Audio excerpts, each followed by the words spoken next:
2 días más tarde, 21 de abril, y sin que se haya producido una declaración de guerra, los Estados Unidos inician el bloqueo naval de la isla de Cuba y apresan a los mercantes españoles que, ignorantes de lo que sucede, navegan por aguas del Caribe.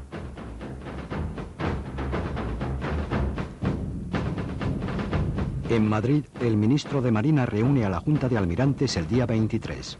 Se trata de tomar una decisión sobre el destino de la flota de Cervera. Las opiniones son diversas.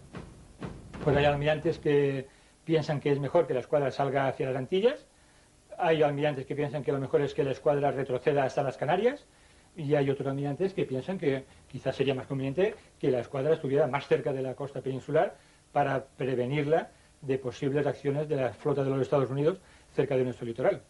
Estas eran las componendas con las que tenía que después el ministro Bermejo, en aquel momento, hacer una composición del lugar y establecer las órdenes oportunas. En este caso concreto, las órdenes fueron que la flota del almirante Cervera pues debería dirigirse a las Antillas. El 25 de abril, el gobierno de Estados Unidos declara la guerra a España. La decisión, aprobada por unanimidad en el Congreso norteamericano, otorga sorprendentemente efecto retroactivo al estado de guerra a partir del día 21, justamente la fecha en que la flota americana había iniciado el bloqueo de Cuba.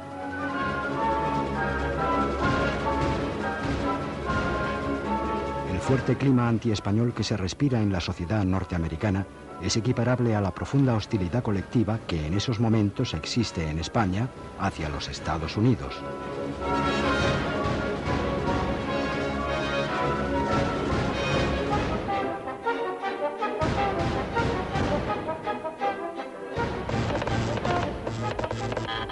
...29 de abril...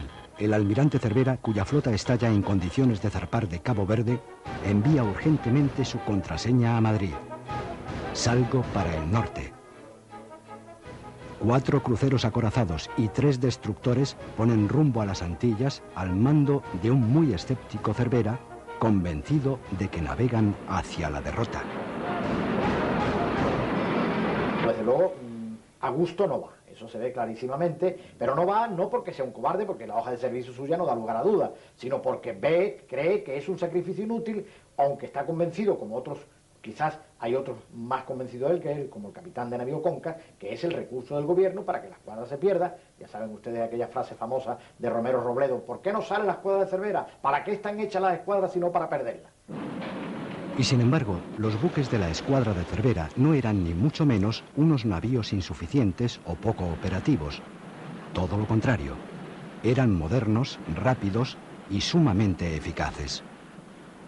Eran 4 buques prácticamente iguales, 3 de ellos absolutamente iguales, el Teresa, el Oquendo y el Vizcaya, y uno ligeramente superior, el Colón, que conformaban una fuerza poderosa, una fuerza que además tenía como factor de ventaja la velocidad muy superior a la de la flota norteamericana, que era acompañada por 3 destructores armados con torpedos, veloces, bien manejados y que podían producir mucho daño a la fuerza norteamericana si se enfrentaba con ellos en igualdad y, por supuesto, en inferioridad de condiciones, a pesar de las distintas clases de buques.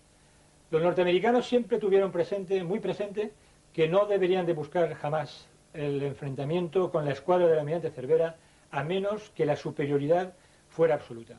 Era una flota realmente importante y una flota a la cual los norteamericanos le tenían muchísimo respeto, muchísimo respeto.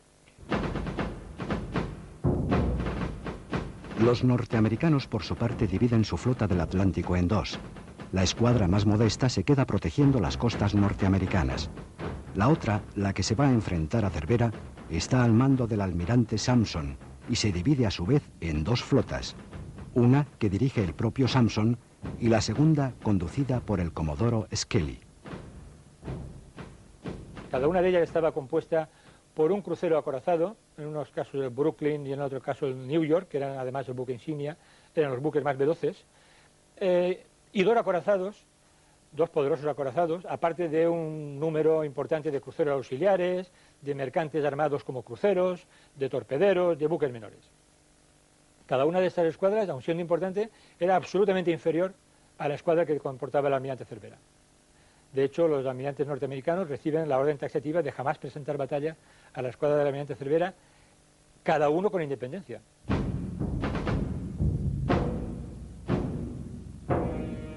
El 12 de mayo Sampson llega con su escuadra a San Juan de Puerto Rico. Esperaba encontrarse allí con la flota de Cervera, pero el almirante español no está, lo cual aumenta su nerviosismo.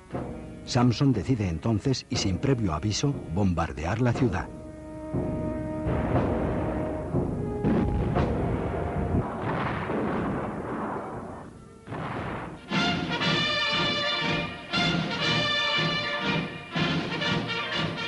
Ese mismo día el almirante Cervera llega a la Martinica y recibe allí dos malas noticias. Una, la del bombardeo de San Juan, y peor que esta, la derrota sufrida en Cavite, Filipinas, por la escuadra española frente a la norteamericana.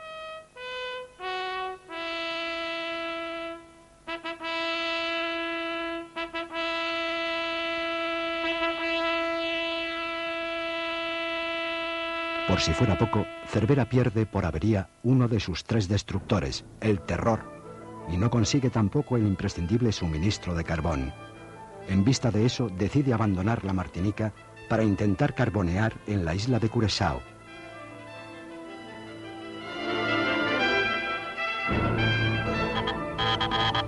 Nada más salir, se recibe en la Martinica un telegrama del ministro español de Marina dirigido a Cervera, en el que se le dice que si considera que su escuadra no puede operar allí con éxito, regrese a la península. Ese telegrama no llega a manos del almirante y el gobierno opta por anularlo.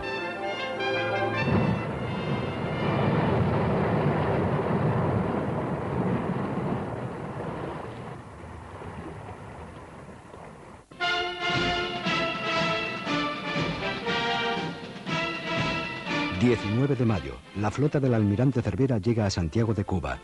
Inmediatamente recibe la felicitación del general Blanco, capitán general de la isla. La escuadra había realizado la enorme proeza de burlar la vigilancia de las poderosas fuerzas navales norteamericanas y entra en la bahía de Santiago en medio del enorme entusiasmo de la población.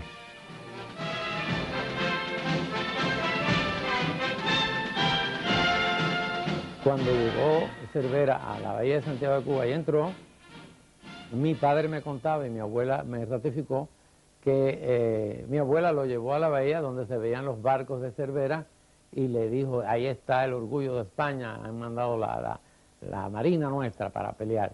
Y eso, le dijo, y eso, mijo, que todavía tú no has visto los grandes barcos que no han podido entrar porque están afuera.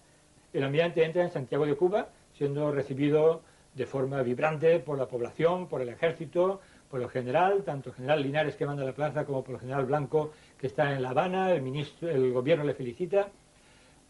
Cuando llega el almirante Cervera al puerto de Santiago, lo que se encuentra es desolador. El puerto de Santiago de Cuba, separado del resto de la isla por una de las trochas, es el puerto más oriental que existe en poder del ejército español, todavía controlado por el gobierno español. Está muy aislado, la mayor parte de los rebeldes, de los mambises están rodeándole, la comida es escasa, el carbón, en su opinión del almirante Cervera también, a pesar de que consigue carbonear completamente a su escuadra. Él carbonea, que es lo que le pide al almirante, al general Linares, él consigue sus víveres y se queda en Santiago. Con los buques ya listos para zarpar de nuevo, hay que decidir el próximo